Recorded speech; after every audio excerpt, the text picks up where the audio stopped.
నుంచి బాధల్లో నుంచి విడిపించబడి శాంతి సమాధానము అనుగ్రహించబడేటటువంటి ఒక క్రొత్త జీవితం నాకు కావాలి అనుకుంటే ఈ మాటలు వినండి. నేను చెప్పింది మీకు అర్థమైంది కదా. శ్రమలు, శోధనలు, వేదనలు ఎన్నో వస్తాయి. అయితే వాటన్నిటిలో నుంచి విడిపించబడుతూ శాంతి, సమాధానము, నెమ్మది పొంది ఈ లోకంలో నేను బ్రతకాలి అనుకునేవారు ఈ మాటలు జాగ్రత్తగా వినండి. మిగతావన్నీ పక్కన పెట్టేయండి. ఇక రెండు మాటలు నేను చదువుతాను. కొరింథీయులకు రాసిన 2వ పత్రిక 7వ అధ్యాయం 10వ వచనము, అట్లాగే రోమీయులకు రాసిన పత్రిక 9వ అధ్యాయం 5వ వచనము బైబిల్లో నుంచి నేను చదువుతాను. దైవ చిత్తానుసారమైన దుఃఖము రక్షణార్థమైన మారు మనసును కలగజేయను. ఈ మారు మనసు దుఃఖమును కలగజేయదు, అయితే లోక సంబంధమైన దుఃఖము మరణమును కలగజేయను. అలాగే రోమీయులకు రాసిన పత్రిక 9వ అధ్యాయం 5వ వచనం, పితరులు వీరువారు శరీరమును బట్టి క్రీస్తు వీరిలో పుట్టెను. ఈయన సర్వాధికారి అయిన దేవుడై ఉండి నిరంతరము స్తోత్రార్హుడై ఉన్నాడు. ఆమేన్. ఒక మాట నేను ప్రార్థన చేస్తాను. పరిశుద్ధుడైన మా తండ్రి, చదవబడిన వాక్యం ద్వారా మాతో మాట్లాడము. నేనే తలుపుడను, ఐగుడను, నిష్ప్రయోజకుని దాసును ఒప్పుకుంటున్నాను. సిలువ చాటును మరుగుపరచుము. మీ రక్త ప్రోక్షణ కిందికి వస్తున్నాను. దయతో మీ రక్తం చేత నన్ను కడుగుము, పరిశుద్ధపరచుము. మా మధ్యలో మీ ఆత్మ సంచారం ఉంచుము, మీ సన్నిధి నుంచుము, మీ మహిమ నుంచుము, మీ ప్రభావం నుంచుము. మంచి వాతమును అనుగ్రహించండి ప్రభువా. నాయన, మీ మాటలు వినడానికి సహాయం చేయము. వినగలిగిన హృదయము, వినగలిగిన చెవులు, గ్రహించే హృదయం మా అందరికీ దయచేయండి. కనిపించి కనబడని చీకటి అంధకార శక్తులను యేసు క్రీస్తు నామములో బంధిస్తూ మహిమ ఘనత ప్రభావాలను మీకు ఆరోపించుకుంటూ మా ప్రభువైన యేసు క్రీస్తు నామములో స్తుతించి ప్రార్థించి వేడుకుంటున్నాను మా పరమ తండ్రి.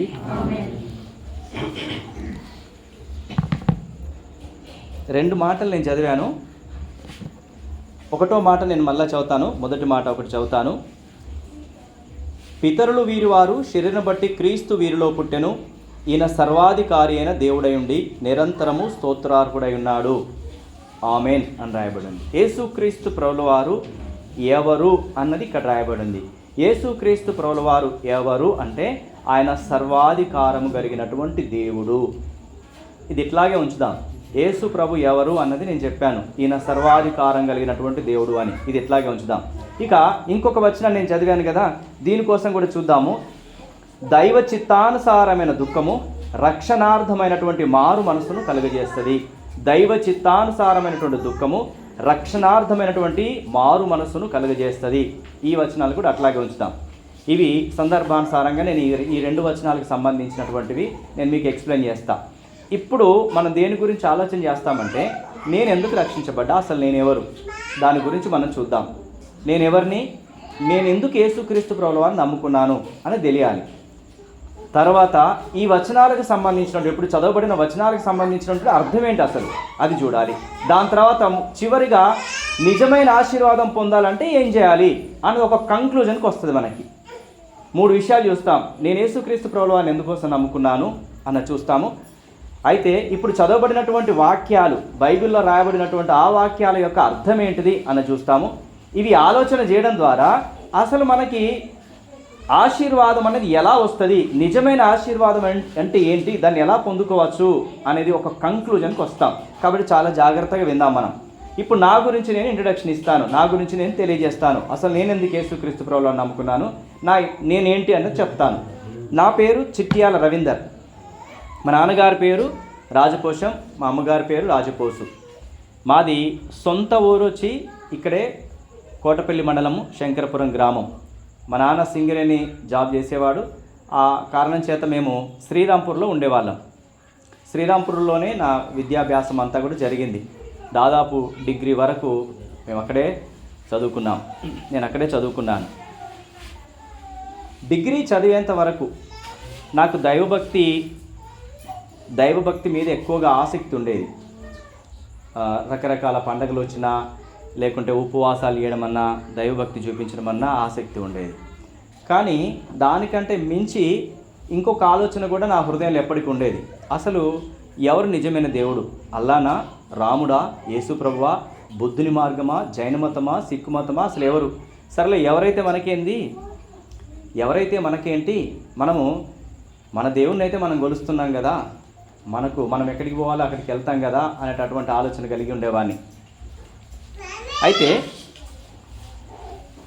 ఇలాంటి ఆలోచనలను కలిగి ఉన్నప్పుడు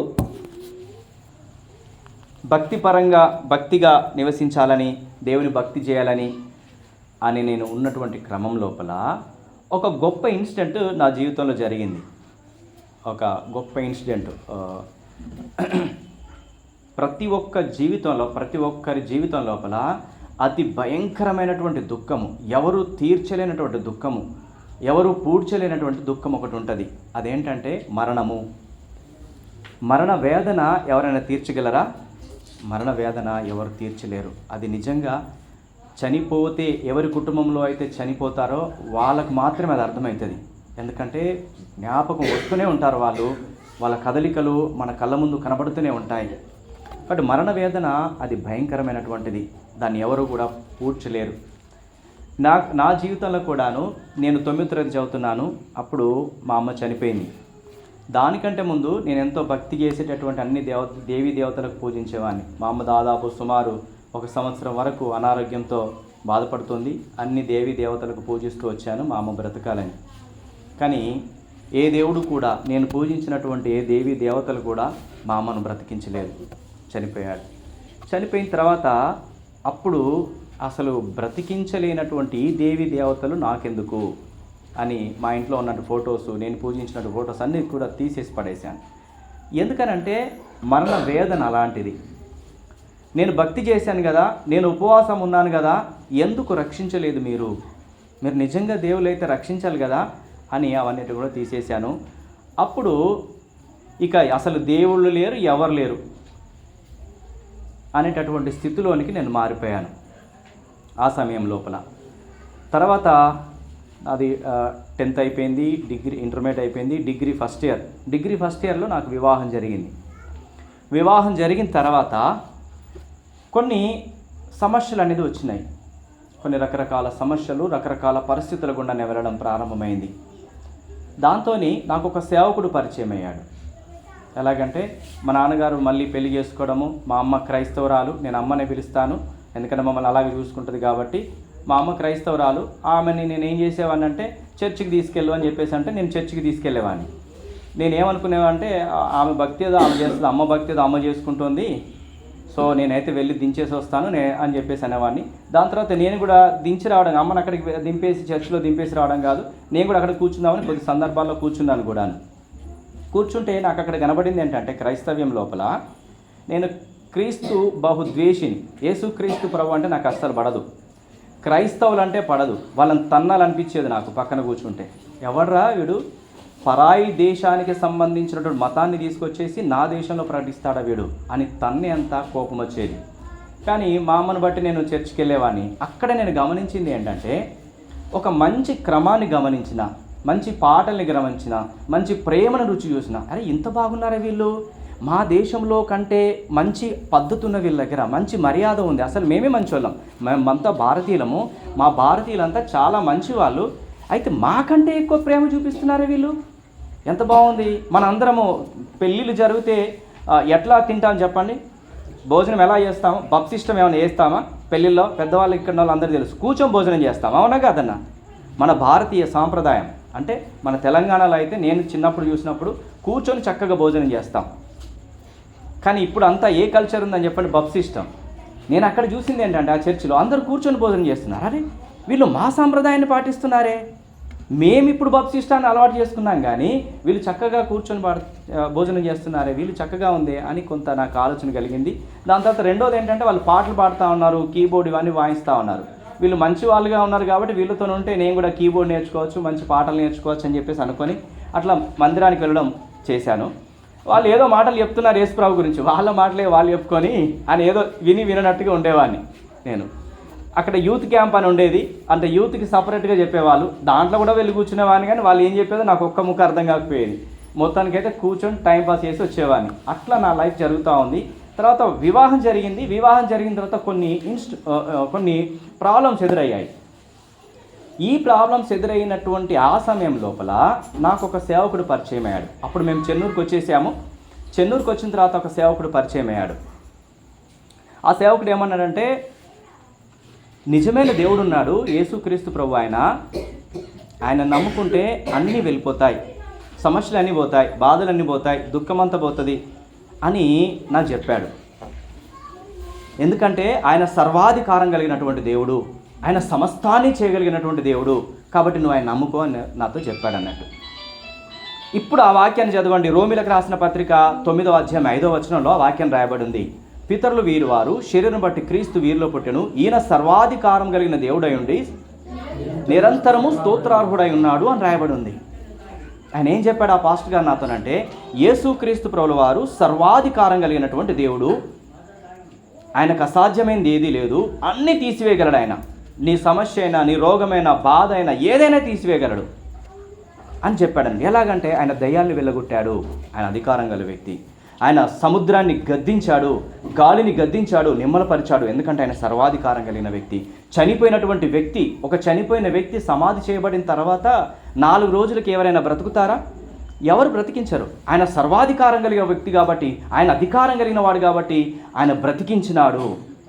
కుంటివారికి కాళ్ళనిచ్చినాడు, పుట్టుకతో గుడ్డివానికి కండనిచ్చినాడు. ఆయన సర్వాధికారం కలిగిన వ్యక్తి కాబట్టి నీ సమస్య ఏదైనా, నీ బాధ ఏదైనా, నీ రోగం ఏదైనా ఆయన నిన్ను కూడా స్వస్థపరుస్తాడు, ఆయన నీకు కూడా నెమ్మదినిస్తాడు, సమాధానం ఇస్తాడు. నువ్వు ఆయన నమ్ముకో అని చెప్పాడు అన్నట్టు. ఓహో అట్లాగా, నేను అసలు క్రైస్తవులు అంటేనే నాకు పడదే, యేసుక్రీస్తు ప్రభు అంటే నాకు పడదే. సరే ఏదో నువ్వు నమ్ముకోమంటున్నావు, సమస్యలు పోతాయని, సరే నమ్ముకుంటాను అని చెప్పాను.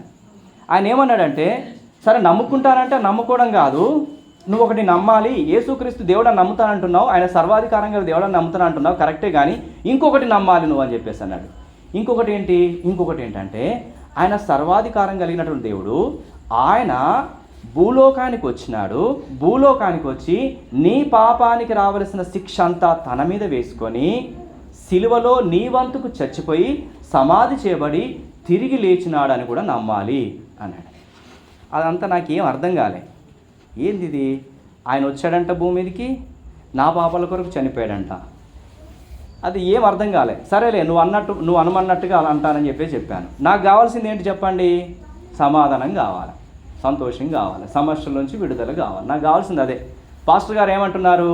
యేసుక్రీస్తు ప్రభుల వారు ఆయన ఈ లోకానికి వచ్చాడని నమ్మాలి, ఆయన నీ పాపాలకు రావలసినటువంటి శిక్ష అంతా కూడా శిలువలో భరించాడు అని నమ్మాలి. నువ్వు పాపినని ఒప్పుకొని ఆయన నీ కొరకు శిలువలో రక్తమంతా కాచి చనిపోయి సమాధి చేయబడి తిరిగి లేచినాడని నమ్మి, యేసయ్యా నన్ను క్షమించు, మీ రక్తం చేత నన్ను కడుగు, నన్ను నీ బిడ్డగా చేయి అంటే అప్పుడు నువ్వు ఆయన బిడ్డగా చేయబడతావు.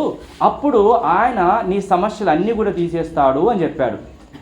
ఒక్క ముక్కన నేను చెప్పింది ఎవరికైనా అర్థమైందా? నాకైతే అప్పుడు ఏమో అర్థం కాలే. ఆయన ఏదో అనమంటున్నాడు, నాకు కావాల్సింది ఏంటిది? సమస్యలు పోవాలి, సంతోషంగా ఉండాలి. సరే అంటాను అని చెప్పేసాను, ఆయన చెప్పినట్టుగా అన్నాను. సో ఓకే, అయిపోయింది. ఆయన చెప్పినట్టుగా అన్నాను, అయిపోయింది. అయిపోయిన తర్వాత ఏం చేయమన్నాడు? ఇక 1 వారం రోజులు అయిన తర్వాత మా ఇంటికి వచ్చాడు. రవీందర్ గారు, మీరు ఏం చేయాలంటే బాప్తిస్మాలు ఇస్తున్నారు, నువ్వు బాప్తిస్మం తీసుకోవాలి అన్నాడు. బాప్తిస్మా అదెందుకు మళ్ళీ అంటే, నువ్వు పాపాలు క్షమించమని అడిగినావు కదా, నీ పాపాలు క్షమించినాడు కదా దేవుడు, నువ్వు యేసయ్య కొడుకుగా కుమారునిగా మార్పు చెందినావు కాబట్టి నువ్వు బాప్తిజం తీసుకోవాలన్నాడు. సరే అన్న, మీరు ఎట్లా చెప్తే అట్లా. నాకు కావాల్సింది ఏంటి చెప్పండి? సమస్యలు పోవాలి. నా గోల్ ఒకటే, ఏ దేవుడైతేంది, ఎవరైతేంది, నాకు కావాల్సింది సమస్యలు పోవాలి. నాకు సరే, నేను నమ్ముతాను. సరే బాప్తిజం తీసుకుంటావు అంటే, ఇగో పలానా నీ పేరు ఇచ్చేస్తానంటే ఇచ్చేయను అన్నాను. పేరు ఇచ్చేసాడు, అయిపోయింది. పలానా డేట్ అప్పుడు ఇంకా బాప్తిస్మాలు అని చెప్పారు. నాకేమైంది, ఆ రోజు తెల్లారితే ఇంకా బాప్తిస్మాలు ఇస్తారు. ఆ రోజు ఒక కళ పడింది. ఏం కళ? ఒక 2 అడ్లు వచ్చినాయి, నన్ను పొడుస్తూ ఉన్నాయి. ఎటు ఉరికితే అటు వచ్చి పొడుస్తూ ఉన్నాయి ఎట్లు కళలో.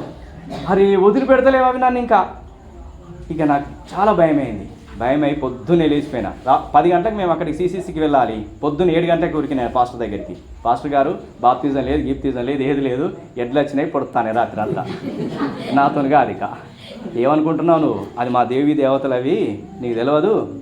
ఆయన నన్ను బతకనిక, ఈ దేవుడు వద్దు, నాకు ఏవద్దు, అవి రాత్రంతా పొడిచినేనని చెప్తే ఆయన ఏమన్నాడంటే, అట్లా కాదు, నువ్వు యేసుక్రీస్తు దేవుడని నమ్మినావు కదా, నమ్మినా, ఓకే. ఆయన సర్వాధికారం గల దేవుడని నమ్ముతున్నావు కదా, నమ్ముతున్నా. నీ పాపాలని ఒప్పుకొని విడిచిపెడతాను కదా, విడిచిపెడతాను. కాబట్టి అవి నిన్నేం చేయవు. ఆయన నిజంగా సర్వాధికారం కలిగిన దేవుడే, నీకేం కాదు, భయపడకు, అవి అట్లాగే చేస్తాయి అని చెప్పాడు అన్నట్టు. మళ్ళీ ఆయన కన్విన్స్ అయిపోయాను నేను. ఇక సర్లే అట్లయితే, ఆయన ఏదో నన్ను కన్విన్స్ చేశాడు, నాకైతే అర్థం కావట్లే. ఇప్పుడు మీకు అర్థమవుతుందో నాకు తెలియదు, కానీ నాకు అప్పుడు ఏం అర్థం కాలే. ఆయన నన్ను మొత్తం మీద కన్విన్స్ చేశాడు. సరే అన్నాను, పోయాను ఆయనతో పాటు. సో బాప్తిజం ఇచ్చేసాను, నీళ్ళలో ముంచారు, లేపారు. అప్పుడు నా పేరు ఏం పేరు పెట్టారంటే జోనాథన్ అని పెట్టారు. నా పేరు ఏం పేరు చెప్పండి? ఈ పేరు గుర్తుపెట్టుకోవడానికి వారం రోజులు పట్టింది నాకు. నా పేరు నాకు గుర్తుకు రావడం లేదు. ఎప్పటికి గుర్తు చేసుకో జోనాథన్ జోనాథన్ జోనాథన్. కొత్త పేరు కదా, రాజయ్యో మల్లయ్యో ఎంకన్నో సీనో అయితే మనకు గుర్తుండేది. ఇది కొత్త పేరు. సో అలాగే నేను గుర్తుపెట్టుకోవడానికి ప్రయత్నం చేశాను. నేను చెప్పేది మీకు అర్థమవుతుందా? నిజంగా ఎవరికి నెమ్మది కావాలి, నిజంగా ఎవరికి స్వస్థత కావాలి, నిజంగా ఎవరికి నిజమైన ఆశీర్వాదం కావాలంటే వాళ్ళు వినండి. ఎవరెవరు వింటున్నారు చేయొద్దండి. ఇంకొంతమంది వినట్లేదు. సరే, ఓకే, వెరీ గుడ్. సో ఇప్పుడు బాప్తిజం తీసుకుని అయిపోయింది. బాప్తిజం తీసుకున్న తర్వాత ఏం జరగాలి చెప్పండి? ఇక సమస్యలు పోవాలా వద్దా? నా కాన్సెప్ట్ ఏంటి? సమస్యలు అన్నీ పోవాలి, హ్యాపీగా ఉండాలి, అంతే. హ్యాపీగా ఉండడం సమస్యలు పోవడం కాదు, డబుల్ అయినాయి. ఇది ఎక్కడి పోరాటం. ఇంకా సేవకుడి దగ్గరికి పోయినా ఏందన్నా ఇట్లా అవుతుంది, అన్నీ పోతే ఏం చెప్పినావు, అన్నీ పోతే ఏం చెప్పినావు, ఇంకా పోవడం లేదు, పైపెచ్చు డబల్ అయినా ఏంటిది? అసలే నాకు ఏసు అంటే పడదు. నువ్వేదో ఆయన సర్వాధికారం గల దేవుడు అంటే నేను నమ్మితి, ఆయన నీ పాపాల కొరకు చచ్చిపోయినంటే సరే నమ్మితి. ఇప్పుడు నాకు కావాల్సింది ఏంటిది? నెమ్మది సమాధానం కావాలే, కానీ లేదుగా, డబల్ అవుతున్నాయి అని చెప్పేసి ఆయనతో చెప్తే, ఏం కాదు బ్రదర్, ప్రార్థన చేద్దాము, దేవుడు తప్పక సహాయం చేస్తా అన్నాడు. నాకు నెమ్మది లేదు. ఇక ఏం చేద్దాం? ఇప్పుడు ఏం చేద్దాం అనుకున్నానంటే, మళ్ళా నా దేవి దేవతల వైపు వెళ్తాను అనుకున్నాను. అవి రానితే నన్ను నా హృదయంలో అనుకున్నాను. నువ్వు మా అమ్మల్ని వదిలిపెట్టి ఏదో ఏసని పోయినావు, మా దగ్గరికి ఎందుకు వస్తున్నావు, ఏ ముఖం పెట్టుకుని వస్తున్నావు అని అవి అంటాయి నన్ను. అంటే అనయా, నాకైతే నా హృదయంలో అట్లా అనిపించింది. ఏ ముఖం పెట్టుకుని వద్దాం అనుకుంటున్నావు, బాప్తిజం తీసుకున్నావు కదా, మళ్ళీ మా దగ్గరికి ఎట్లా వస్తావు అని అవ్వంటాయి. నేను వాటి దగ్గరికి పోలేను. మరి ఇప్పుడు యేసునే పరిపూర్ణంగా నమ్ముదామా అంటే, యేసు ఏమంటాడో తెలుసా? నువ్వు పరిశుద్ధంగా ఉండాలి అంటాడు. యేసు ఏమంటాడంటే, నువ్వు పరిశుద్ధంగా ఉండాలి. నేను పరిశుద్ధంగా ఉన్నాను కాబట్టి నువ్వు పాపం లేకుండా పరిశుద్ధంగా ఉండు, అప్పుడు నీ సమస్యలన్నీ తీసేస్తా అని ఆయన అంటాడు. ఇప్పుడు నా హృదయంలో ఏం జరుగుతుంది? పరిశుద్ధంగా ఉన్న మనతో ఎక్కడైతుంది? అబద్ధాలు మాట్లాడే, మోసం చేసుడే, ఇష్టం వచ్చినట్టు ఉండేనా. నాతో కాదు, నాతో ఇది కాదు. నువ్వు పరిశుద్ధంగా ఉన్నట్టు నాతో కాదు. కానీ సమస్యల నుంచి విడుదల పొందాలంటే లేదు. ఇటు దేవి దేవతలు రానివ్వవు, ఇటు నేనేమో పరిశుద్ధంగా ఉండమంటే మనతోని కాదు. ఇప్పుడు ఏం చేయాలి చెప్పండి? నేనేం చేస్తే బాగుంటుంది? ఇంకా డబల్ అవుతూనే ఉంటాయి సమస్యలు. తినబుద్ధి కాదు, అన్నం తినబుద్ధి కాదు, ఆలోచన చేయబుద్ధి కాదు, పడుకోబుద్ధి కాదు, నిద్ర రాదు. సో ఎట్లా ఉంటుంది చెప్పండి? సమస్యలు ఉన్నవాళ్ళు ఇక్కడ ఎవరైనా ఉన్నారా? బాధలు ఉన్నవారు ఉన్నారా? రైట్. తినబుద్ధి అవుతుందా? ఆకలి అవుతుందా? నిద్ర పడుతుందా? అవి పోతేనే నిద్ర, అవి పోతేనే తినగలుగుతాం, అవి పోతేనే అన్నీ జరుగుతాయి. లేకుంటే లేనే లేదు. ఎక్కడికో ఆలోచన మళ్ళీ అక్కడికే వెళ్తుంది. అట్లాగా ఉన్న సమయంలో ఒకరోజు ఇవన్నీ కాదు, ఇక అవి రానివ్వవు. మరి ఇప్పుడు నేనేం చేయాలంటే, ఇక యేసునే పట్టాలి. యేసు ఎవరని రాయబడుతుంది? ఈయన సర్వాధికారం కలిగిన దేవుడు. ఎట్లా? దయ్యాల్ని వెళ్ళగొట్టినటువంటి దేవుడు. అవును, చనిపోయిన వారిని బ్రతికించిన దేవుడు, పుట్టుకతో గుడ్డివానికి కళ్ళిచ్చినటువంటి దేవుడు, కుంటివారికి కాళ్ళనిచ్చినటువంటి దేవుడు. ఈయన పరిశుద్ధుడు. కాబట్టి ఈయన దగ్గరికి నేను వెళ్తానన్నాను. ఇప్పుడు కొరింథీయులకు రాసిన 2వ పత్రిక 10వ అధ్యాయం ఇప్పుడు చదువుదాం. చూడండి, ఇదే వచనాన్ని నేను చదువుతా. చూడండి, కొరింథీయులకు రాసిన 2వ పత్రిక 7:10. దైవ చిత్తానుసారమైన దుఃఖము రక్షణార్థమైన మారు మనస్సు కలుగజేయును అని రాయబడింది. దైవ చిత్తానుసారమైన దుఃఖము రక్షణార్థమైన మారు మనస్సు కలుగజేయును అని రాయబడింది. నేను వెళ్ళాను ఒక అడవిలోకి, కన్నీటితో నిజంగా అడిగాను, ఇక ప్రభువా నీవే నా దేవుడివి, నేను నిజంగా నమ్ముతున్నాను. ఇంతకుముందు నమ్మానా? లేదు. దేనికోసం? నా కాన్సెప్టు నా సమస్యలన్నీ పోవాలి, అంతే నా కాన్సెప్ట్. కానీ ఇప్పుడు నేనేమంటున్నాను? ఆ అడవిలోకి వెళ్ళి, యేసు ప్రభువా నువ్వే నిజమైన దేవుడివి, నువ్వు సర్వాధికారం గల దేవుడు అని నమ్ముతున్నాను, హృదయపూర్వకంగా నమ్ముతున్నాను. నేను నిజంగా పాపిని, నా లోపల ఏ మంచితనం లేదయ్యా, బూతులు ఉన్నాయి, పగ, ప్రతీకారము, ద్వేషము, కలహాలు, కొట్లాటలు అన్నీ నా లోపల ఉన్నాయి ప్రభు, అన్నీ చేసిన వాడినయ్యా.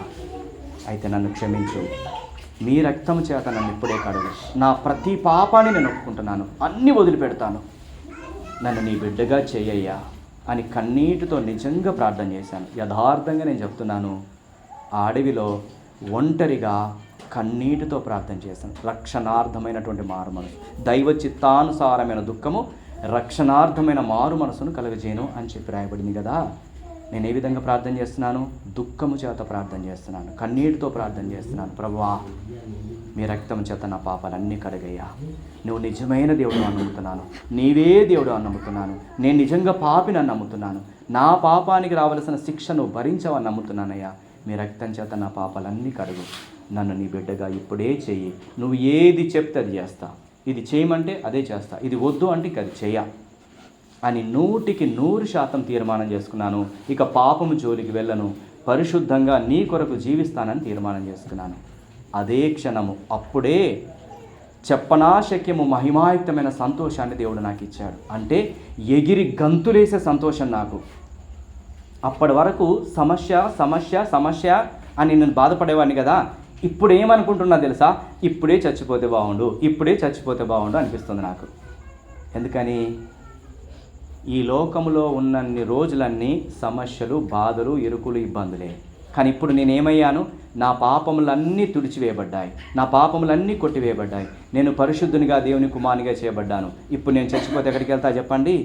పరలోకానికి వెళ్తాను. కాబట్టి ఈ పాడు లోకంలో నేను ఇంకెందుకు బతకాలా? ఇంకా ఎందుకు నేను బ్రతకాల్సిన అవసరం లేదు. కాబట్టి ప్రభువా, నన్ను నీ దగ్గర తీసుకెళ్ళిపో అనేటటువంటి గొప్ప సంతోషము. ఈ సంతోషం ఒకటి. రెండోది, ఎవరైనా నా స్నేహితులు కానీ, బంధువులు కానీ, ఎవరు కనబడ్డా కానీ, ఈవెన్ ఒకవేళ బస్సులో ఎక్కినా కానీ, ట్రైన్లో ఎక్కినా కానీ, ఎవరు కనబడ్డా కూడా వెళ్ళి చెప్పడమే, అశోక్ బ్రదర్, యేసు ప్రభు నమ్ముకో, నువ్వు పాపం చేత చచ్చిపోతే నరకానికి వెళ్తావు.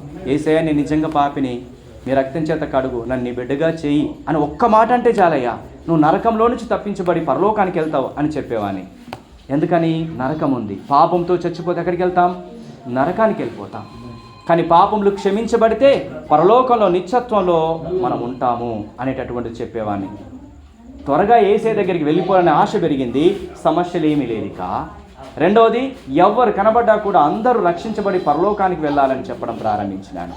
ఇక ఈ విధంగా నేను మళ్ళీ రావడము, క్రీస్తును పరిపూర్ణంగా అంగీకరించడము, నా సువార్త సాక్ష్యాన్ని, నా యొక్క రక్షణ సాక్ష్యాన్ని చెప్పడము జరిగింది.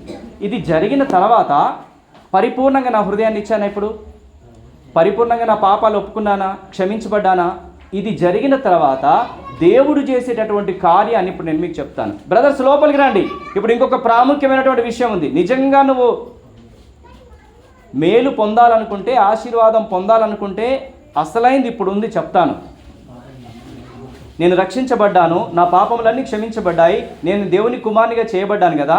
ఇప్పుడు దేవుడు కాపాడుతాడు, దేవుడు సర్వాధికారి. అది నిరూపణ జరగాల వద్దా? యెహోవా ఉత్తముడని రుచి చూచి తెలుసుకొనుడి అని రాయబడింది. టేస్ట్ చూసి తెలుసుకోవాలి. యేసుక్రీస్తు ప్రభుల వారు మంచివాడని, ప్రేమగలవాడని, దయగలవాడని, కృపగలవాడని, ఆయన అవసరతల అక్కరతలు తీర్చేవాడని, స్వస్థపరిచేవాడని, ఆదరించేవాడని, ఓదార్చేవాడని, ఆయన మన పక్షాన నిలబడేవాడని, మనకు సహాయం చేసేవాడని రుచి చూసి తెలుసుకోవాలి. నేను రుచి చూసి తెలుసుకున్నాను కాబట్టి చెప్తున్నాను. చెప్పనాశక్యము మహిమాయుక్తమైన సంతోషాన్ని ఇచ్చాడు, రక్షించాడు, నరకములో నుంచి తప్పించాడు, జీవంలోనికి దాటించాడు, పరలోకంలో నిత్యత్వంలో సదాకాలం ఉంటాననేటటువంటి గొప్ప నిరీక్షణ దేవుడు ఇచ్చినాడు. అది మాత్రమే కాదు, ఒక గొప్ప కార్యాన్ని నా జీవితంలో చేశాడు. చాలా కార్యాలు చేశాడు, కానీ అతి ప్రాముఖ్యమైనటువంటి గొప్ప కార్యాన్ని చేసి నేను విశ్వాసంలో నన్ను బలపడేటట్టుగా చేసిన ఒక కార్యాన్ని చెప్తాను. ఇలాగా నాది డిగ్రీ అయిపోయింది. డిగ్రీ అయిపోయిన తర్వాత నేను ఇక్కడే చెన్నూరుకు వచ్చానప్పుడు, నాది డిగ్రీ అయిపోయిన తర్వాత అప్పుడు నేను బీఎడ్ ఎంట్రన్స్ రాశాను. బీఈడి, బ్యాచిలర్ ఆఫ్ ఎడ్యుకేషన్ అంటారు. అంటే టీచర్ జాబ్ చేయాలంటే, ఒక టీచర్ కావాలనుకుంటే బీఎడ్ రాయాలా.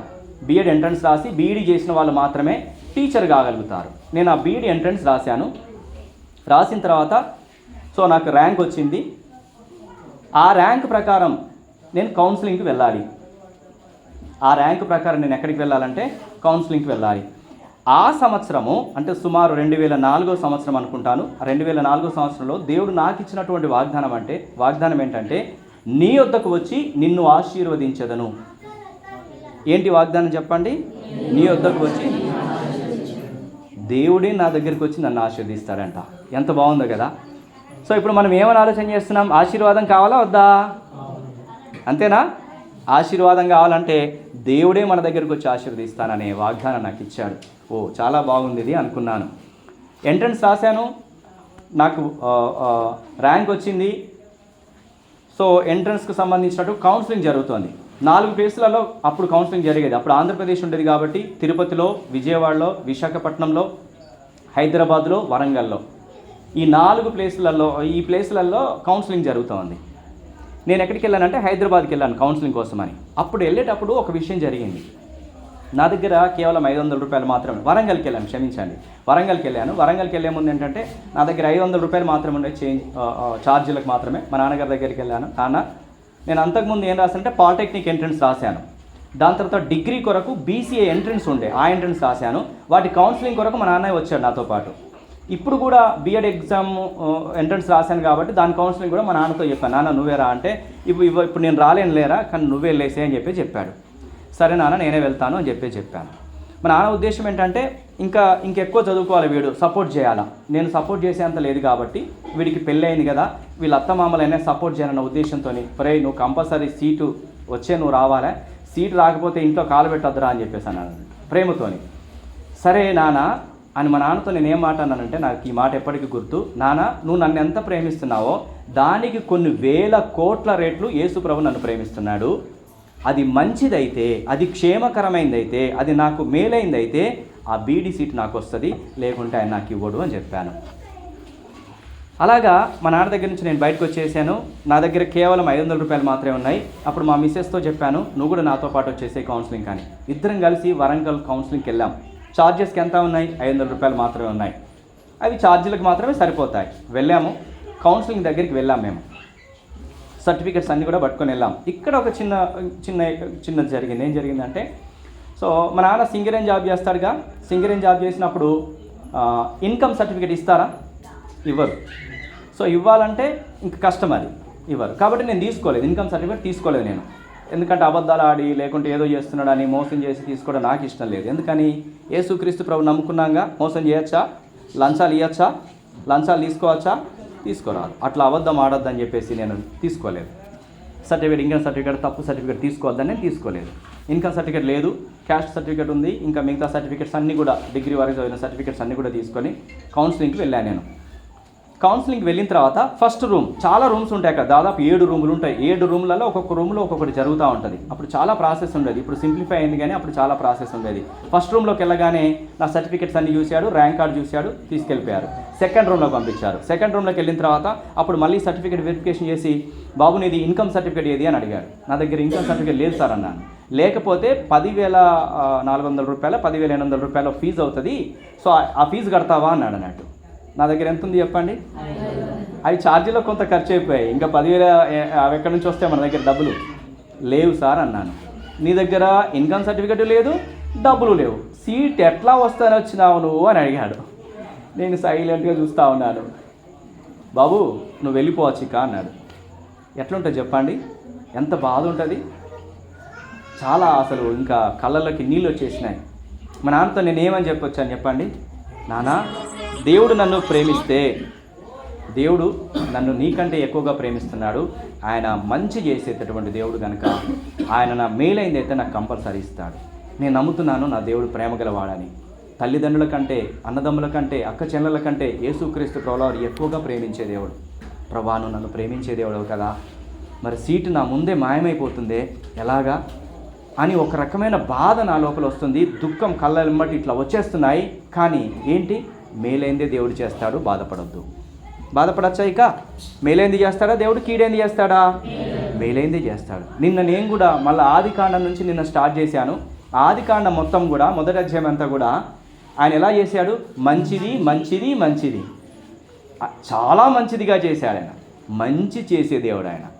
నాకు అర్థమైంది ఏంటి? మంచి చేసే దేవుడు ఆయన. మన దేవుడు మంచి చేస్తాడు తప్ప చెడు చేయడు. ఇప్పుడు నాకు సీట్ ఇవ్వడం మంచిదైతే చేస్తాడు, మంచిది కాకపోతే చేయడు. కానీ కావాలని ఉంటుందా, మనకు వద్దని ఉంటుందా సీటు? కాబట్టి బాధ ఉంది. కానీ దేవుడు మంచి చేసేవాడని నమ్మి బయటకు వచ్చాను. బయటకు వచ్చిన తర్వాత ఇంకా నాకు ఫీవర్గా ఉంది, బాగా జ్వరం వచ్చింది, నడవలేకపోతున్నాను. అప్పుడు ఇంటికి వచ్చేద్దాం అనుకున్నాం. కానీ జ్వరం ఉంది కాబట్టి ఎందుకులే అని చెప్పేసి అక్కడ కర్ణపురం అనే ఊరు ఐడియా ఉంది మీకు తెలుసా? నేను అక్కడ కొద్ది రోజులు కర్ణపురంలో ఉన్నా. నేను డిగ్రీ చేసినప్పుడు ఒకరింట్లో ఉన్నా. నేను ఒక అమ్మ వాళ్ళు పరిచయం నాకు. కాబట్టి వాళ్ళ ఇంట్లో వెళ్ళి వాళ్ళ రెస్ట్ తీసుకొని ఉదయకాలం ప్యాసింజర్ ఉంటుంది కదా, ఆ ప్యాసింజర్కి వెళ్ళామని ఆ రాత్రి మేము మా మిస్సెస్ నేను ఇద్దరం కలిసేసి వాళ్ళ ఇంటికి వెళ్ళాం కర్ణపురంలో.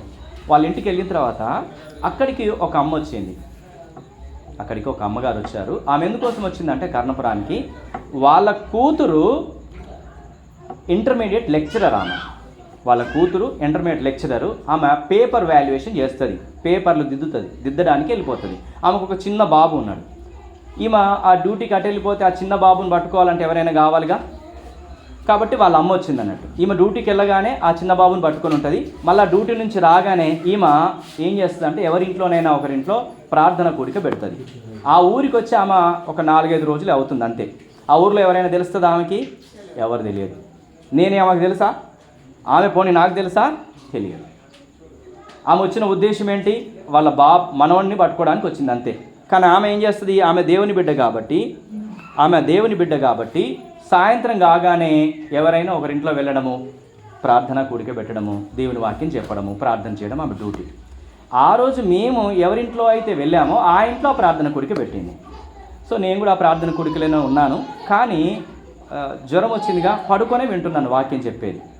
వాక్యం చెప్పింది, అంతా అయిపోయింది. అందరూ మోకరించండి ప్రార్థన చేస్తానన్నది. అప్పుడు నేను కూడా ఇక లేచి మోకరించిన తర్వాత ఆమె ప్రార్థన చేసింది, అందరి కొరకు ప్రార్థన చేసింది.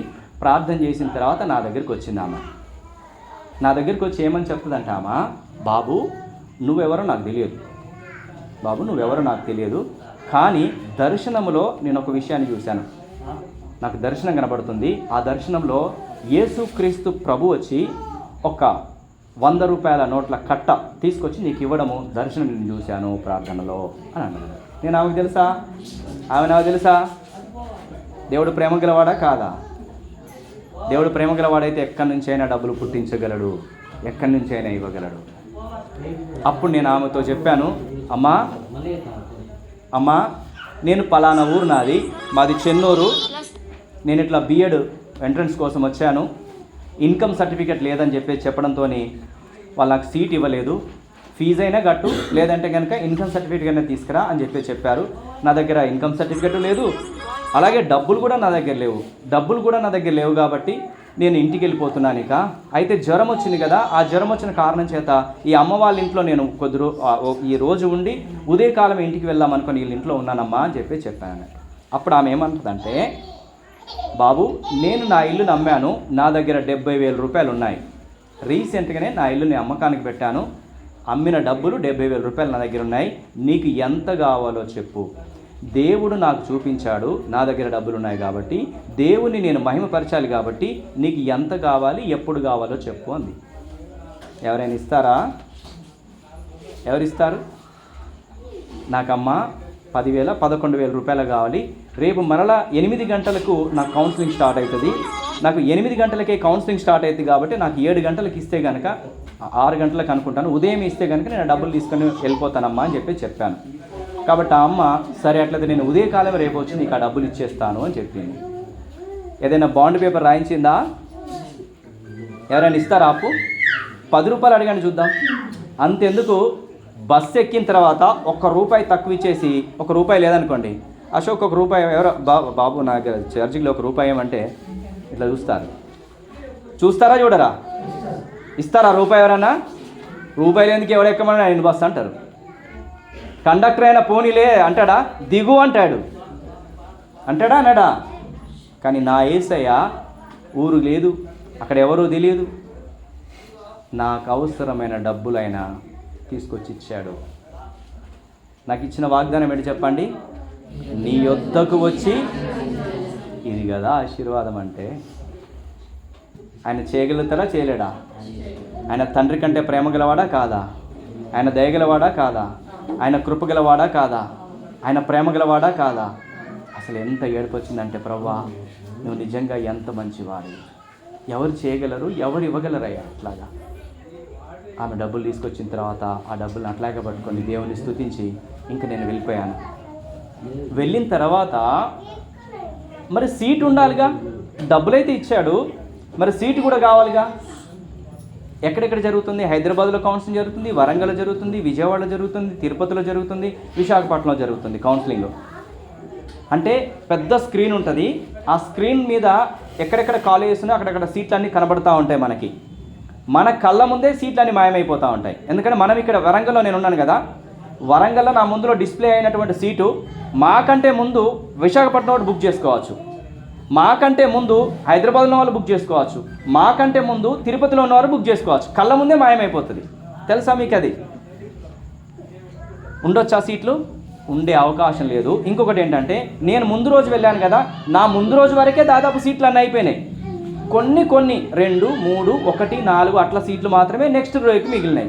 అయితే నేనేం చేశానంటే, ఆయన ముందే అడిగాను, ఒకవేళ డబ్బులు తీసుకొచ్చి ఇస్తే నేను రావచ్చా సార్ అని అడిగాను అన్నట్టు ఆయన్ని.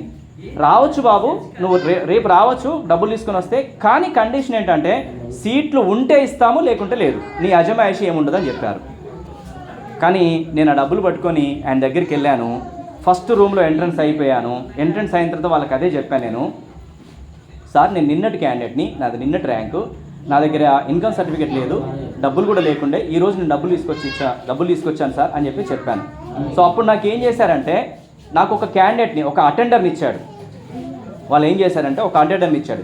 ఈ అటెండరు దాదాపు ఒక 5 నిమిషాలలో ఆ 7-8 రూములలో ఇమ్మీడియట్లీగా తిరిగాడు. 7-8 రూములలోకి అన్ని సర్టిఫికెట్స్ అన్నీ తీసుకొని వెళ్ళేసి అందరి దగ్గరికి వెళ్ళేసి వెరిఫికేషన్ అన్నీ చేసుకొని వచ్చేసి లాస్ట్ రూమ్లో ఒక 10-15 నిమిషాలలో నన్ను కూర్చోబెట్టాడు. అసలు వాస్తవానికి అన్ని రూములు చెకప్ కావడానికి సాయంత్రం 4 అవుతుంది. కానీ దేవుని కృప చూసారా? నాకు అటెండర్ని ఇవ్వాల్సిన అవసరం ఏంటి చెప్పండి? నాకు సీట్ వస్తే వాళ్ళకి ఏమైనా దొరుకుతుందా? నేను వాళ్ళకి ఏమైనా డబ్బులు ఇచ్చానా? లేదు, ఏం చేయలేదు. కానీ దేవుని మహాప్రేమ అలాగే నాకు ఒక అటెండర్ని ఏర్పాటు చేశారు. ఆయన నా సర్టిఫికెట్స్ అన్నీ తీసుకుని వెళ్ళేసి చివరి రూమ్లో కూర్చుని చేశారు. సో ఇది ఓకే. ఇక మూడోది ఏంటంటే, సీట్లు అన్నీ డిస్ప్లే అవుతూ ఉంటాయి. మన కళ్ళ ముందే సీట్లు మాయమైపోతూ ఉంటాయి. అప్పుడు నా కళ్ళ ముందు కనబడతా ఉన్నాయి చాలా, విశాఖపట్నము, తర్వాత విజయవాడ, తర్వాత తణుకు అని, ఇంకా అన్ని ఆంధ్ర సైడ్ ఎక్కువ సీట్లు కనబడతా ఉన్నాయి. ఇక్కడ నుంచి వెళ్ళి మనం ఆంధ్రాలో ఏం చదవగలుగుతాం? చాలా. మన తెలంగాణలో ఏమైనా సీట్లు ఉన్నాయంటే, ఒకటి బోధన్లో ఒక సీట్ కనబడింది, ఒక సీట్ ఉంది బోధన్లో, నిజామాబాద్ డిస్ట్రిక్ట్ బోధన్లో ఒక సీట్ ఉన్నది. అప్పుడు చెప్పాను, ఇదైతే నిజామాబాద్ అంటే మన తెలంగాణ కాబట్టి ఇదైతే బెటర్ దగ్గర ఉంటుంది కదా అని నిజామాబాద్ బోధన్ సార్ అని చెప్పాను. వాళ్ళు ఇమీడియట్లీగా దాన్ని లాక్ చేశారు. వాళ్ళు లాక్ చేసిన తర్వాత సీట్ బుక్ కావచ్చు, బుక్ కాకపోవచ్చు. ఎందుకంటే వాళ్ళ కళ్ళ ముందే, మేము ఇక్కడ లాక్ చేయడానికి ముందే వరంగల్ వాళ్ళు బుక్ చేసుకోవచ్చు, హైదరాబాద్ వాళ్ళు బుక్ చేసుకోవచ్చు, విశాఖపట్నం వాళ్ళు బుక్ చేయొచ్చు, తిరుపతి వాళ్ళు ఎవరైనా బుక్ చేసుకోవచ్చు. కానీ వాళ్ళు లాక్ చేసి నాకంటే వాళ్ళు ఎక్కువ సంతోషపడ్డారు. ఎందుకంటే ఆ సీటు మాకు రిజర్వ్ అయింది. ఎంత గొప్ప అద్భుత కార్యం చెప్పండి. సీట్ ఇచ్చాడా ఇవ్వలేదా దేవుడు? ఆయన ప్రేమ గలవాడా కాదా? ఆయన ఆశీర్వదించేటటువంటి దేవుడా కాదా? ఆయన ఆశీర్వదించేటటువంటి దేవుడు, ఆయన కృప కలిగినటువంటి దేవుడు, ఆయన దయ కలిగిన దేవుడు. యెహోవా ఉత్తముడని రుచి చూసి తెలుసుకోవాలి మనము. ఆయన వదిలిపెట్టేవాడు కాదు. కానీ ఆయన కావాల్సింది ఏంటి చెప్పండి? మన పాపములు ఒప్పుకొని విడిచిపెట్టి, యేసు నీవే నా దేవుడివి, నీవు తప్ప నాకు వేరొక దేవుడు లేడు, నువ్వు ఏది చెప్తే అది వింటానని తీర్మానం చేసుకోవడమే. నేను ఒకవేళ అలాగే తీర్మానం చేసుకోకపోయి ఉంటే ఈ కార్యాన్ని నేను చూసేవన్నా?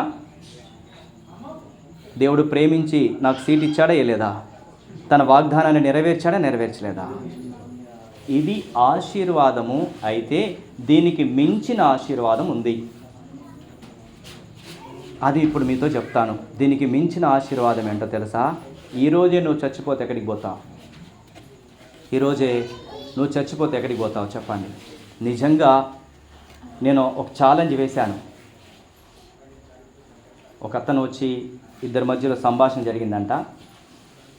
వాళ్ళు ఎవరెవరో వచ్చి డిస్కషన్ చేశారని చెప్పేసి నేను అతనితో చెప్తున్నాను, వాళ్ళు ఒకవేళ పరలోకం వెళ్తారో వెళ్ళరో నాకు తెలియదు, కానీ నేనైతే చెప్తున్నాను, బల్లగుద్ది నేను చెప్తాను, నేను ఇప్పుడు చచ్చిపోయినా కూడా పరలోకం వెళ్తాను, నిత్యత్వంలో సదాకాలం యేసుతో పాటు ఉంటానని చెప్పాను. ఈరోజు మీరు అలా చెప్పగలరా? ఎవరు చెప్పగలరు అలాగా?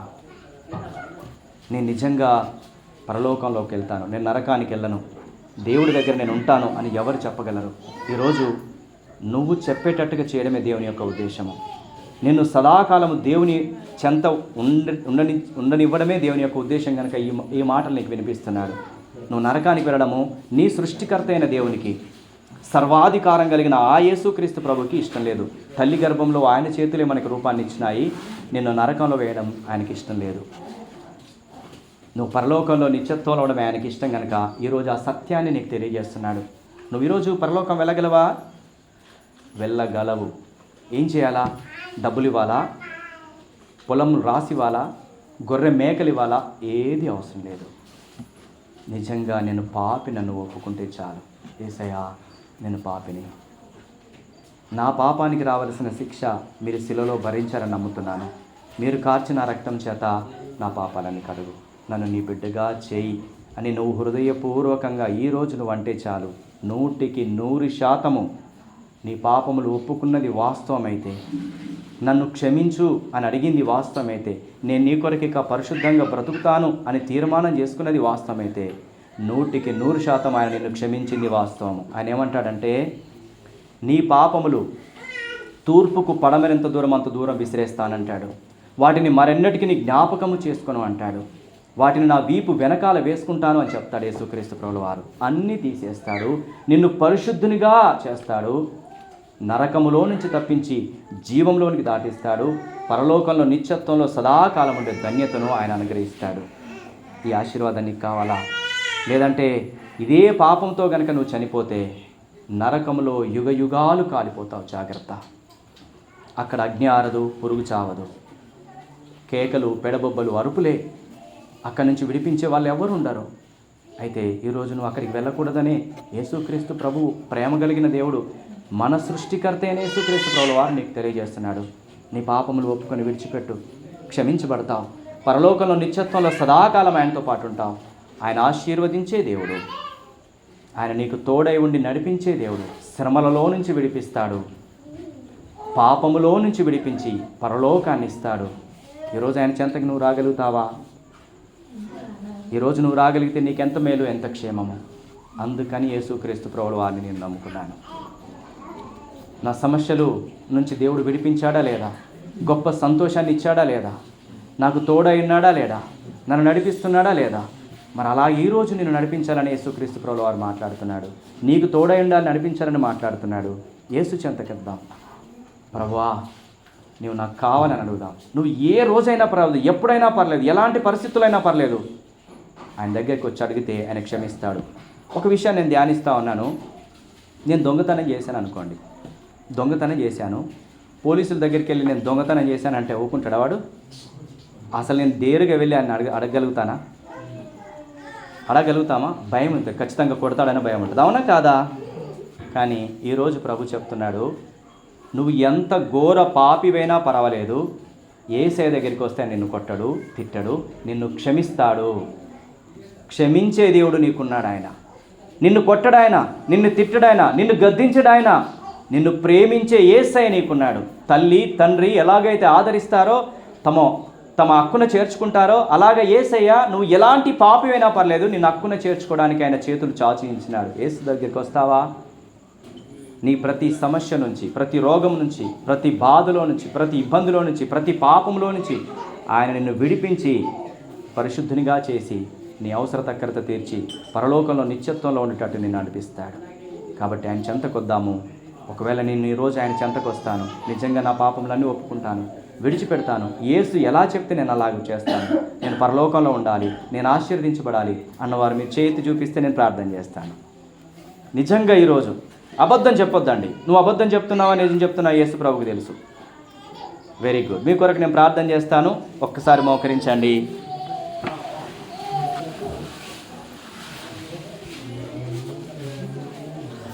పరిశుద్ధమైన తండ్రి, ఇంతవరకు మాతో మీరు మాట్లాడుతూ వచ్చినారు. మీకు వందనాలు, స్తోత్రాలు చెల్లించుకుంటున్నాము.